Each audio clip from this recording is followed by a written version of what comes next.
My stepmother told me that I would burn in hell for choosing to live life in sin, and my father kicked me out because he was whipped. Now he is alone after he saw her true colors. When I was 8, my mom died in a car accident. Moving on. When my mom died, it was just me and my dad for years. Things were good. We spent time together, we worked on cars together, he taught me a lot of life skills they don't teach in school. Despite the things that have happened, I'm grateful I got to know him for who he truly is before he met my ex-stepmom. I don't know what she is now. A few months before my 15th birthday, my dad introduced me to Susan. She was cold from the start. She said hi to me, then spent the rest of the night talking to my dad and only my dad. He tried to involve me since the night was about me and her trying to get to know each other, but she did not give a F. He brought up how he and I were working on a car together that would be my first car when I got my license. Still have it in my garage. She said interesting, then changed the topic to how she wanted to go on a date with my dad to a new restaurant soon. The following week he asked me if I wanted to go on an outing with him and Susan to try and make that connection. I agreed because why not? I wanted my dad to be happy. I should try and like this creature invading my life. We went to the movies and then out to eat. She did not speak an effing word to me. I asked what she did for work. Silence. I asked what she likes to do in her free time. Silence. I asked if she had any hobbies that maybe we share in common. Silence. I said I enjoyed basketball and asked if she liked any sports. Silence. My dad picked up on this and encouraged her to talk to me. It just felt so effing forced, and I still don't know why, as I wasn't out as gay at the time. She just hated me for existing.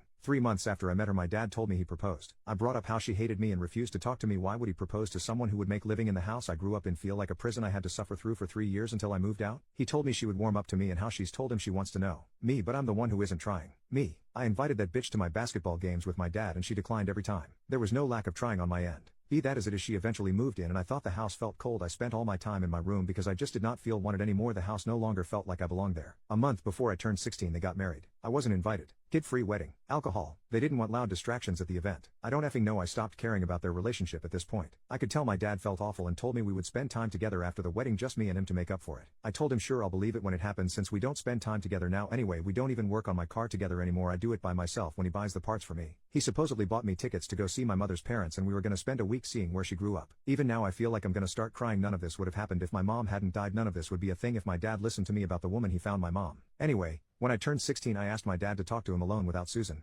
Just me and him. He agreed and I said, can we go to the park? I came out to him and it was an emotional moment. He didn't get mad or anything, he was supportive. He put his hand on my shoulder and told me he still loved me and how this changed nothing between us, and I believed him. I asked him not to tell Susan as she would make it all about her religion and how it's wrong, just the normal hateful poop those people say in the name of love. Things were good between us for a while. My dad went back to helping me with my car and we got it going just after I got my permit. I ended up getting a boyfriend a few months later and wanted to introduce him to my dad. Susan was there by default and I knew it wasn't going to go well, but I did it anyway because my dad didn't hate who I was, so I was hoping he would stand up for me. He didn't. Throughout the night Susan made rude comments such as, you don't look or sound gay, I think you're confused, or there's plenty of attractive girls in your school, why don't you talk to one of them, or there's time to correct the path, poop like that. My dad stayed silent for it all. He tried to make me feel better with a smile every so often, but even my now ex-boyfriend felt uncomfortable and unwanted. Couldn't blame him, I didn't feel wanted either. After that fun-filled night of judgment and I brought him home, Susan stopped me at the door while my dad was in the shower and told me she didn't want him back in her house and how wrong it was to parade sin in front of her. I told her it was my house first, it was my mother's house first, it's still my father's house and she's a guest, marriage be damned. She didn't like that and walked away. I thought that would be the end of it, lol, it wasn't. My dad became distant with me after that. We didn't really hang out together anymore and he never asked me how it was going with my boyfriend. I assumed Susan was getting to him and I was right. We fought a lot, just constantly over dumb poop. I accused him of favoring his self-righteous bitch of a wife over his son and he told me I'm ungrateful for all he's done for me and continues to do for me, but he can't sit back and accept the life I'm choosing to live. He went from loving me unconditionally and supporting me and who I am to hating me over the course of a year. When I turned 17 it all came to a head and me and Susan got into it. She told me I will burn in hell for choosing to live life in sin and my dad let her. When I told him to say something to her to defend me for once, he said no and he agreed with her. I called him a coward and an embarrassment of a father. He said my mother would be ashamed of me and I'm no son of his and told me to leave and not come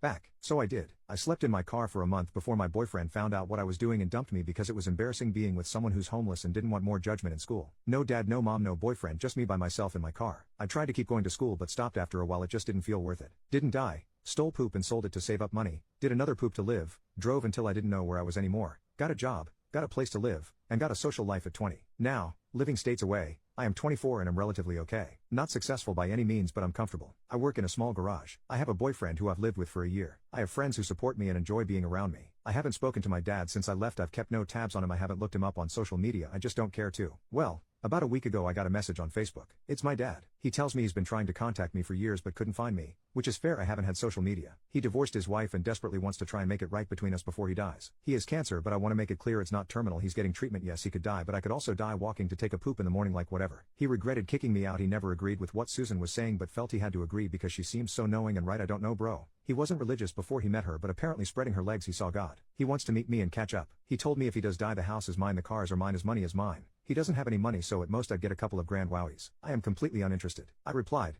You kicked me out in favor of your bitch of a wife who spent the entire time she knew me pushing us apart and you let her. I was 17 letting grown men F me for money, so I didn't starve. The fact that I'm alive at all is a miracle and I don't believe in heaven. I think when you die there is nothing next, but if there's something after this is then mom is looking down at you with hate and regret forever knowing you for the things you've done to me. I'm glad you have cancer. I'm glad you're feeling what I felt years ago when I needed you and you basically told me to F off and never come back. You should have stayed married to Susan. At least you'd have someone by your side when you die. The next time I want to hear about you is someone tells me you're dead so I can piss on your grave. F off, don't contact me again. I blocked him after that and I'm feeling empty now. I don't feel good about what I said, but I couldn't stop myself. My boyfriend doesn't think I'm in the wrong but told me I could have been gentler since he could die. My friends say F that I should have been harsher. I think my boyfriend just doesn't want me to regret what I've said later if he does die, but I don't know.